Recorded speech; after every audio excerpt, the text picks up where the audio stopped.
Hello, and welcome back, subscribers and new viewers, to another Sunday speed paint and touching upon Reincarnated, my Undertale alternate universe idea that I've made 2 videos beforehand on. First things first, yes, I know Undertale alternate universes have been beaten into the ground, but I know that it is still relevant, and also, I want this video to reach the audience members who feel like they are too late to create something. It is never too late, no matter how many years later, because I'm going to tell you this right now, it has been 6 years since I first saw Undertale alternate universe comic dubs, and I'm still watching them to this day. I also like to see it as laying out the path for future generations. I want to be able to make others happy or feel sad, just as those before me had done. Even if it's not a large audience, I'm still happy to share it regardless. A lot of the story ideas that I have seen are what motivated and inspired me to persist and pursue making my own original stories, separate from Undertale, of course. But just in general, I was also reminded by my husband that there are some people who made fan projects who were hired on by the original creators, such as some Dragon Ball Z or My Little Pony's New Generation, and so on. And then I think that's fantastic. And then I was also reminded of all these projects that I had watched on YouTube that have turned into full-blown comic dubs and full-blown communities and even almost like movie-quality animations, like I think it's X-Tale and a few other stories that I can think of right off the bat. A lot of these stories are fantastic and have set off on their own. And a lot of these ideas wouldn't have happened if not for the original, and I think that's fantastic. I also know that there are tons of original ideas that are just single illustrations, reference sheets, like, here's what I would draw if they looked like in my style, and I think that's also fantastic. And I didn't feel, at least 3 to 5 years ago, that I had the artistic capability to visually display and share my thoughts with this reincarnated alternate universe idea. When coming up with the timeline in the story from start to finish, I first needed to figure out the role that I was going to have the player, or Frisk, take on for this world. Initially, in the original timeline, they started getting heavy deja vu moments. They started to express to all of the monsters that they could not be killed and their soul could not be used to break the barrier in the way that they wanted.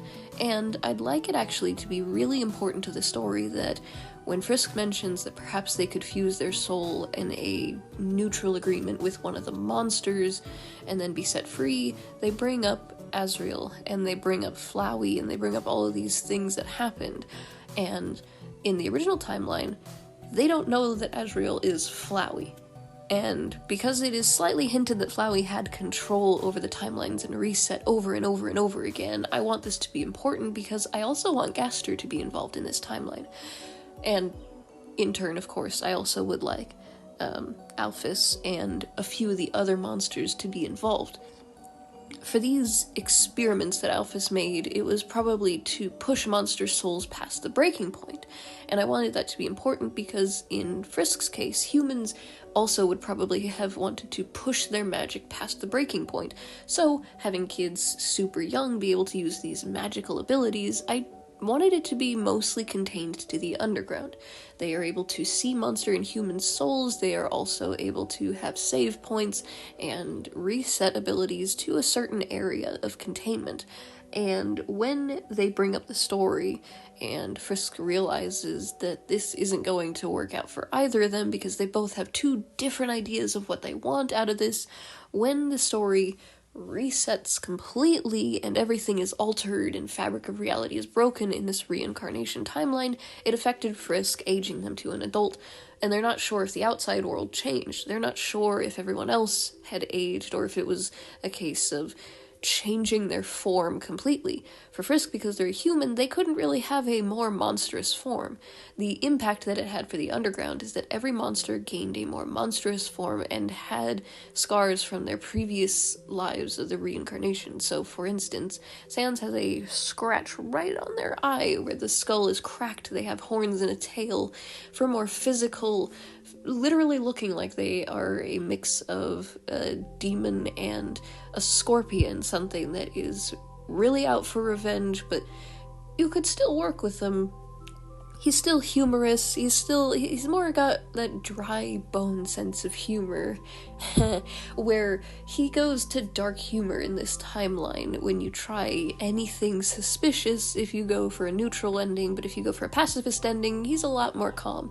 He understands that it's been a long time since another human showed up, and I also want it to be that perhaps with the help of Frisk and the understanding of what Flowey truly is, they could see if they can find this Gaster fellow. They can also see if they can work with Alphys with these tarnished experiments that have been hidden away, and possibly finding Kara, or at least their spirit or soul. I'm trying to figure out whether or not I want them to be alive in this timeline or not.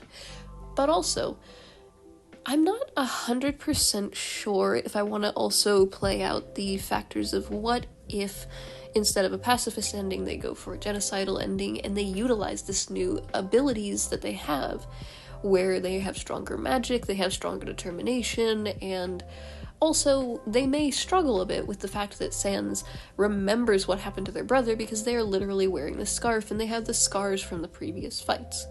I don't know how this would impact some of the other characters, such as Asgore and Toriel, and even some of the lesser monsters, like Monster Kid would possibly be Monster Teenager, and perhaps be working alongside almost like a sentry or royal guard, similar to what Papyrus's role is, because Undyne needs all the help that they can get, especially if they remember what happened with this human.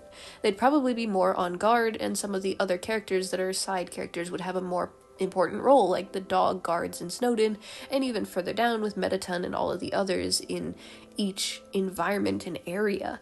And I thought it would be fun that towards the end, because Frisk learns what happened where if a monster and human soul merge together, it's something that I've been teetering on if in my reincarnation, if they can unfuse or if it's permanent, and also what that really does to both of them. Do they create one new conscience, or are they two fighting each other?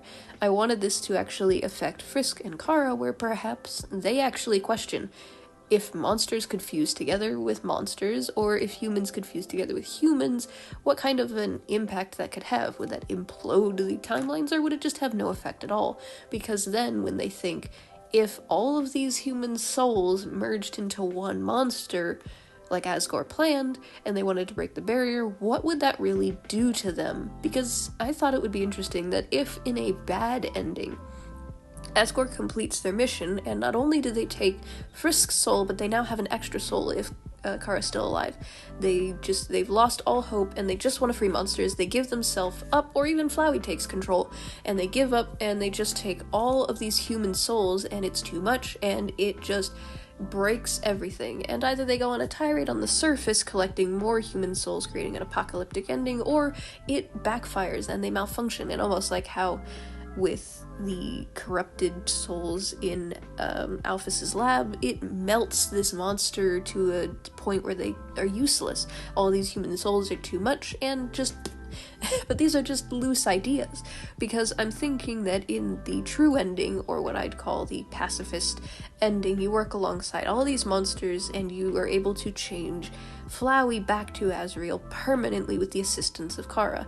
These are all just extremely loose ideas, and a lot of the characters will still retain some of their initial personalities, but I wanted to change it so that more of the side character monsters have an important play on this. Now, again, this is just loose ideas. If you want to see any specific characters reincarnated form, let me know. Otherwise, I'll be posting what I can up on Patreon if it doesn't make it to future videos, and stay tuned because I have a few more of my animation meme ideas for Reincarnated coming up soon. Hold it right there, don't click off this video just yet. Why not check out some playlists of my videos while you wait for the next upload, and if you'd like to support my works and see more, click that link card down below. Patreon exclusive rewards for the Fennec Fox tier includes access to secret artwork, Arctic Foxes get shoutouts at the end of my videos, and early access to art and videos. Red Foxes have the opportunity to be featured when I need background characters, or a commission instead. Subscribe for free if you have not already to join the Subscribblers squad, and tag me in some of that artwork, and I'll share it in the Subscribblers gallery. Stay possum, and I'll see you later. Bye-bye.